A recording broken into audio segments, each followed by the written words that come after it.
Ya. Assalamualaikum warahmatullahi wabarakatuh. Selamat berjumpa kembali dengan saya. Semoga kalian di rumah baik-baik saja, sehat-sehat saja, dan tetap menjaga kesehatan dengan tetap berolahraga ya supaya imun kita tetap kuat dan kita tetap sehat. Anak-anakku sekalian, pada pertemuan kali ini kita akan mempelajari tentang mobilitas sosial. Apa sih mobilitas sosial itu? Ya, di sini bisa kita lihat tentang pengertian mobilitas sosial. Mobilitas itu berasal dari bahasa Latin yaitu mobiles, yang berarti mudah dipindahkan atau banyak bergerak dari satu tempat ke tempat yang lain.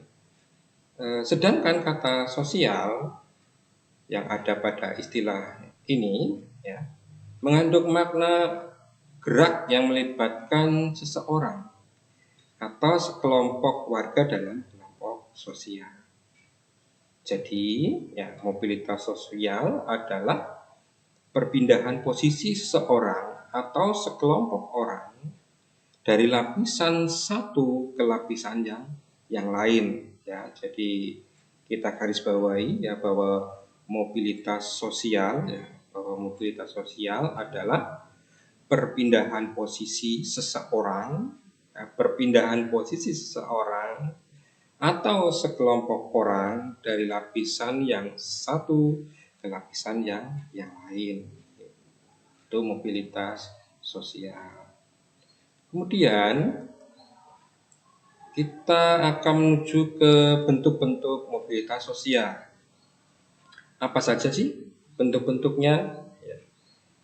Bentuk mobilitas sosial itu ada dua yaitu mobilitas vertikal dan mobilitas horizontal. Kita akan bahas dulu tentang yang vertikal dulu. Kita bahas yang vertikal.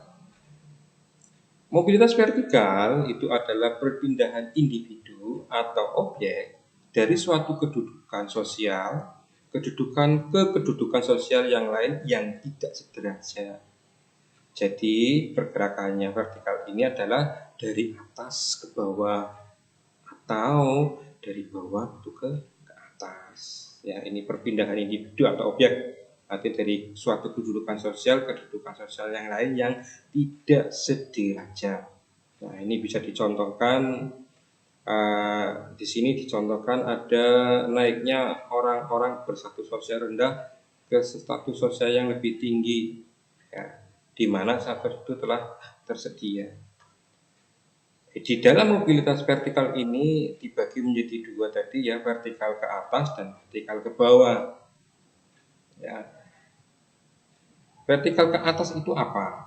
Itu mobilitas yang terjadi karena adanya peningkatan status atau kedudukan seseorang atau naiknya orang-orang berstatus sosial rendah ke status sosial yang lebih tinggi. Ya, jadi peningkatan status atau kedudukan. Ya, untuk vertikal ke atas peningkatan. Contohnya di sini adalah guru menjadi kepala sekolah. Ya. Atau seorang karyawan diangkat menjadi kepala personalia. Atau mungkin seorang kepala bagian personalia diangkat menjadi manajer. Itu juga bisa sebagai contoh vertikal ke atas. Ya, nanti coba kalian cari di seputar lingkungan kalian itu ada tidak tetangga kalian yang mengalami mobilitas vertikal tersebut. Ya, nanti mendapat tugas seperti itu ya. Coba kalian cari ya, di lingkungan kalian orang-orang yang mengalami mobilitas vertikal maupun horizontal. Selanjutnya, mari kita buka tentang mobilitas vertikal ke bawah. Ini artinya adalah proses penurunan status atau kedudukan seseorang. Contohnya pegawai diturunkan pangkatnya atau pengusaha yang bangkrut. Ya, misalnya karena pegawai tersebut kinerjanya kurang bagus, ya, Maka oleh pimpinan diturunkan ya, misalnya dari kepala personalia ya karena kerjanya kurang bagus, diturunkan jadi seorang karyawan biasa.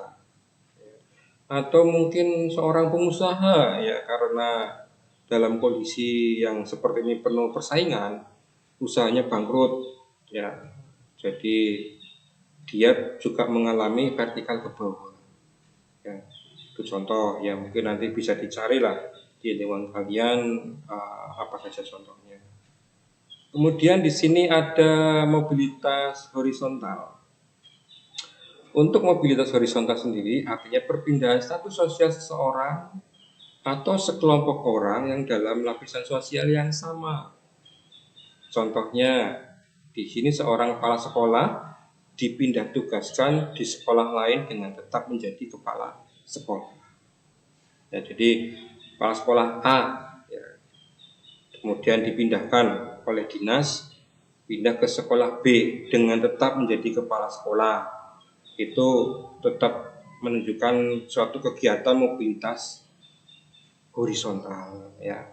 Atau guru juga sama, guru bekerja di sekolah A pindah ke sekolah B dengan tetap menjadi seorang guru, itu juga mengalami kegiatan mobilitas horizontal ya. Coba nanti kalian cari juga kegiatan tetangga kalian di lingkungan kalian atau saudara kalian yang mungkin mengalami mobilitas horizontal. Oke, kita lanjutkan. Ya, kita lanjutkan ke tentang faktor pendorong mobilitas sosial. Apa saja faktor pendorong mobilitas sosial?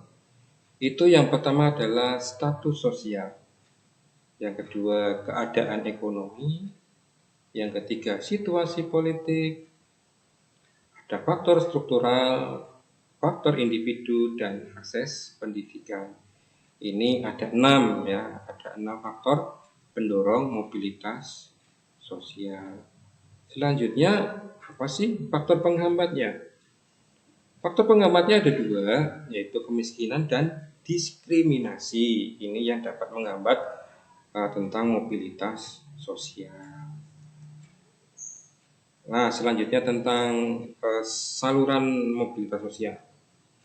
Yang pertama adalah pendidikan. Ya, pendidikan merupakan saluran mobilitas yang pertama. Yang kedua adalah organisasi politik. Yang ketiga organisasi ekonomi, dan yang keempat adalah organisasi profesi. Ya. Next, selanjutnya tentang dampak mobilitas sosial. Berbicara tentang dampak itu biasanya ada 2, positif dan negatif. Betul. Artinya yang positif, dampak mobilitas sosial yang positif yang pertama adalah mendorong seseorang untuk lebih maju. Tentunya ini sisi positifnya. Mempercepat tingkat perubahan sosial masyarakat ke arah yang lebih baik. Kemudian meningkatkan integrasi sosial. Nah, kemudian dampak negatifnya apa? Tentunya yang pertama timbulnya konflik. Kemudian berkurangnya solidaritas kelompok. Kemudian timbulnya gangguan psikologis. Itu beberapa dampak mobilitas sosial baik positif maupun negatif ya. Selanjutnya ya, ini adalah sebuah gambar karikatur di mana seorang penguasa ini menguasai lingkungan ya, di mana orang yang lebih kecil ditendang begitu saja. Tentang mobilitas sosial seperti yang kita lihat di lingkungan kita banyaklah ya, masyarakat yang ekonominya kurang mampu di ada kesenjangan sosial dengan orang yang lebih kaya dari mereka ya. Jadi ada semacam kesenjangan sosial antara si kaya dan si miskin.